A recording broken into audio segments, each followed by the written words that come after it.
Technician স্টুডিওতে ফরিয়াদ ছবির শুটিং চলছে। বিখ্যাত সেই রাত পার্টির গানের দৃশ্যটি টেক করা হবে। গানের মাঝে শব্দে সাজানো মেলোড্রামা আমি হাসি শুধু হাসি। মাউথপিস হাতছে ওই জায়গাটায় নায়িকা মর্মান্তিকভাবে হেসে উঠবেন। পরক্ষণেই তার কান্না মিশে যাবে অর্কেস্ট্রার সুরের কোহলে। নচিকেতা ঘোষের সুরে নায়িকার নিজের আগ্রহে করা হাসি কান্নার জায়গাটার দামি টেপ শুনে আশা ভোসলে গেয়েছেনও তুখর। এবার শুটিং ফ্লোরে হঠাৎ ডাক পড়ল গীতিকারের। ফোন করলেন স্বয়ং ছবির নায়িকা। নায়িকার নাম সুচিত্রা সেন। ঘড়ির কাঁটা মিলিয়ে ফ্লোরে হাজির গীতিকার। তাকে দেখেই ছুটে এলেন মহানায়িকা। সঙ্গে সঙ্গে তাকে নিয়ে প্রায় দৌড়ে চললেন নিজস্ব মেকআপ রুমের দিকে। রাগে তখন তার চোখ মুখ একেবারে লাল, চিকচিক করছে চোখের কোণ। জোরে জোরে শ্বাস প্রশ্বাস নিচ্ছেন এবং সাজঘরে ঢুকেই দিলেন খিল। গীতিকার সেদিনের সাজঘরের গোপন কথায় লিখছেন, মানে তার ভাবটা ছিল এই রকম। তিনি দেখলেন ম্যাডামের অপ্রস্তুতকর কিছু পোশাক আশাকে তার হুঁশি নেই। মিসেস সেন ধড়াম করে নাকি মেকআপ রুমের দরজাটি বন্ধ করে দিলেন। ভেতরে তিনি কিং কর্তব্য বিমূঢ় হয়ে শুধু তাকিয়েছিলেন ম্যাডাম সুচিত্রা সেনের দিকে। কে এই গীতিকার?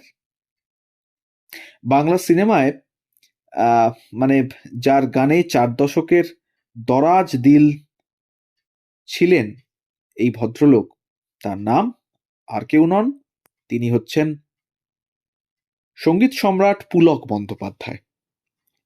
তাহলে নমস্কার বন্ধুরা, গল্প যেখানে সত্যি চ্যানেলের আরও একটি নতুন গল্পে, অর্থাৎ আজকের গল্প পুলক বন্দ্যোপাধ্যায়কে নিয়ে, সেই গল্পে আপনাদের সকলকে আবারও স্বাগত জানাই।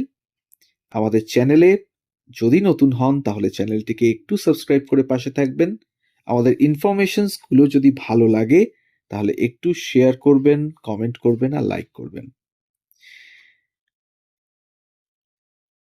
মহানায়িকা সেদিন হাঁপাতে হাঁপাতে অভিমান উজাড় করে দিয়েছিলেন গীতিকারকে। বলেছিলেন, জানেন ওরা খালি সেটের ছবি তুলছেন, কোথায় ক্লোজ শট আপনি লিখেছেন চোখের এই জল শুধু চেয়েও না, একে যায় না কেনা। আমি আমার চোখের তারায় এই গানের হাসি আর কান্না একসঙ্গে নিখুঁত করে দেখাবো বলে কতদিন সাধনা করেছি, আর তা দেখাবার কোনো স্কোপ নেই। প্যাক আপ করে স্টুডিও ছেড়ে সেদিন চলে গিয়েছিলেন সুচিত্রা সেন। টলিপাড়া থেকে হাওড়ার সালকিয়া হাউস পর্যন্ত সারাটা পথ পুলক বন্দ্যোপাধ্যায় ফিরেছিলেন মন খারাপ নিয়ে। তার কেবলই মনে হয়েছে সুচিত্রা সেনের ক্লোজ আপের কথা।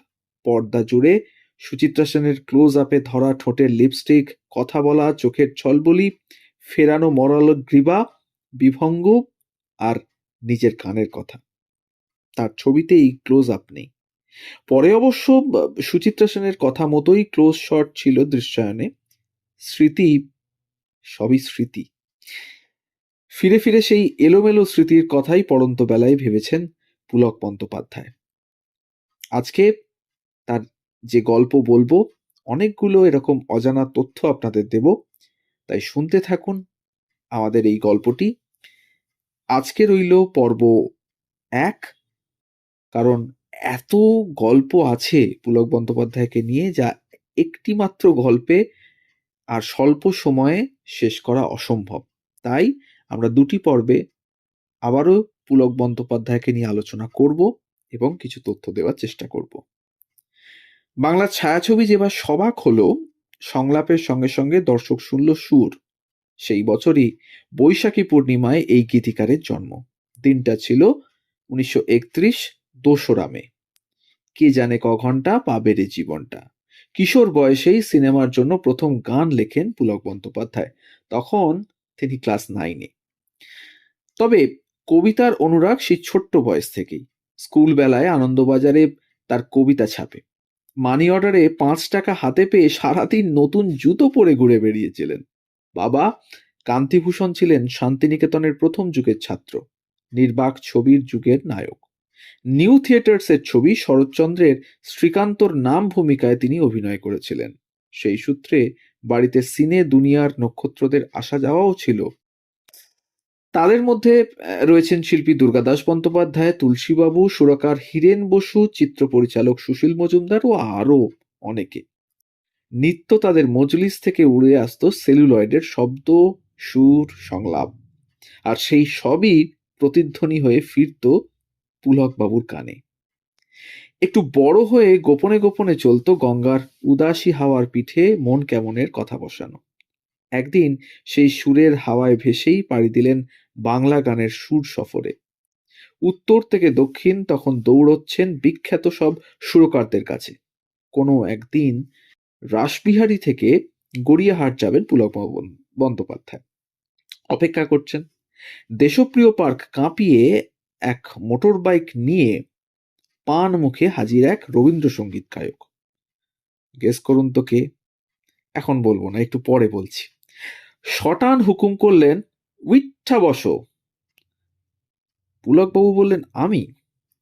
আইসকালকার মাইয়ারা চাপছে, তুমি পারবা না? পুলকবাবু তো ভয়ে জুজু। রীতিমতো ধমক খেয়ে ইষ্টনাম জপতে জপতে চেপে বসলেন মোটর বাইকের পেছনে। চোখ বন্ধ, গলা শুকিয়ে প্রায় কাঠ। স্পিড বাড়তেই জড়িয়ে ধরলেন চালককে। মনে মনে বললেন, প্রাণে বাঁচলে বাপের নাম। গড়িয়াহাটে নামিয়ে দিতেই ধরে প্রাণ ফিরল তার। চির অমলিন হাসি বিলিয়ে ততক্ষণে মোটর বাইক আরোহী মিলিয়ে গিয়েছেন পার্ক সার্কাসের দিকে। পুলকবাবু জানেন এখন ভদ্রলোক জীবন বীমা অফিসে যাবেন, তারপর রিহার্সালে। পুলকবাবুকে নামিয়ে দিয়ে চলে গেলেন। তাহলে কে ছিলেন সেই গায়ক? কি আবার? বাঙাল ভাষায় রবীন্দ্রসঙ্গীত শিল্পী জর্জ বিশ্বাস। কাঁচা বয়সেই নিজের লেখা গান নিয়ে কোথায় না যাবার কথা ভেবেছেন পুলক, কিন্তু শেষ পর্যন্ত ওই প্রেম বিরহের গান লিখে বাড়িতে বড়দের দেখানোরও সাহস পাননি তিনি। দেখালেন তুলনায় সহজ মানুষ প্রযোজক জামাইবাবু সরোজ মুখোপাধ্যায়কে। ততদিনে সরোজবাবুর অলকানন্দা, মনে ছিল আশা, এই সমস্ত ছবি রিলিজ হয়ে গিয়েছে। হাত দেবেন অভিমান ছবিতে। শ্যালকের লেখা গান দেখে তাকে ছবির সিচুয়েশন দিলেন। পুলক লিখলেন সে গান। সুর করেছিলেন বম্বের বন্ধন পুনর্মিলন খ্যাত রামচন্দ্র পাল। যেদিন প্রথম দেখা হলো সুরকারের সঙ্গে গীতিকারের, সেও এক বিড়ম্বনার গল্প। তার আগে কেউ কাউকে দেখেননি। পুলক গান পাঠিয়েছিলেন ডাকে, মানে পোস্টের মাধ্যমে। নলিনী সরকার স্ট্রিটে কলম্বিয়া অফিসে ডেকে পাঠালেন গীতিকারকে। তার ঠিক 6 দিন বাদে পুলকের ম্যাট্রিক পরীক্ষার টেস্ট, তবুও গেলেন। সেদিনের ঘটনার কথা তিনি লিখছেন। নাম বললাম, মানে পুলকবাবু তার নাম বললেন। নাম শুনেই রামবাবুর মুখটা ফ্যাকাশে হয়ে গেল। অস্ফুটে স্বগতোক্তি করে বলে ফেললেন, এত ছোট বয়স, একে দিয়ে হবে? আসলে পুলক বন্দ্যোপাধ্যায় যে অত অল্প বয়সের গীতিকার, সেটা কল্পনাতেও আসেনি রামচন্দ্রের। সেই শুরু হলো। গঙ্গা কিনারে বসে নিভৃত দুপুরে পুলকের বুকের মধ্যে বাজত বাবার এসরাজের ঝড়ের সুর। কখনো নিজেই বসতেন চার্চ পিয়ানোতে। ক্রমে স্কটিশের ক্লাসঘর থেকে কবিতার শব্দেরা যেন ডানা মেলে উড়ে এসে বসতে লাগলো তার কলমে। হ্যাঁ, তিনি স্কটিশ চার্চ কলেজের ছাত্র ছিলেন। বাংলা নিয়ে ফার্স্ট ইয়ারে পড়তে পড়তেই কলকাতা বেতারে গীতিকারদের তালিকায় নাম উঠে গেল পুলকবাবুর। সে সময় রেডিওর অফিসে গাস্টিন প্লেস, এখানেই ছিল চাঁদের হাট। সখ্য হলো অনেকের সঙ্গে। হাতে এলো দক্ষিণামোহন ঠাকুরের সুরে প্রদীপ কুমার অভিনীত ছবি পলাতকার কাজ। জীবনের এই পর্বেই পুলকবাবু লিখলেন রংমহলের নাটকে। অভিনেত্রী রানীবালার জন্য গান। সেলুলয়েডের সঙ্গে সঙ্গে থিয়েটারের জন্য তার গান লেখার শুরু সেই তখন থেকেই। কলেজ পেরিয়ে পুলকবাবু যখন স্নাতকোত্তরের ছাত্র, একদিন ফের ডাক পেলেন গাস্টিন প্লেসের বিমান ঘোষের কাছ থেকে।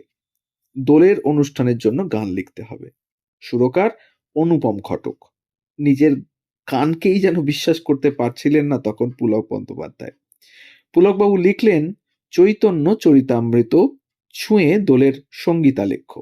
কিছুদিন পরে অনুপম ঘটকই একদিন পুলকবাবুকে ডাকলেন ওয়েলিংটন স্কোয়ারে, তখনকার হিন্দুস্থান রেকর্ড কোম্পানিতে। সেদিনই নিজের লেখা জীবনের প্রথম নন ফিল্মি গানটি রেকর্ড হলো পুলকবাবুর। শিল্পী নিখিল চট্টোপাধ্যায়ের কণ্ঠে গানটি ছিল এবার আমি মা চিনেছি, শ্যামা মায়ের সাধন কথার গান। আশ্চর্য, পুলকবাবুর জীবনের শেষের গানেও সেই মায়ের কথা। নিঃশেষে গেয়েছিলেন মান্না দে।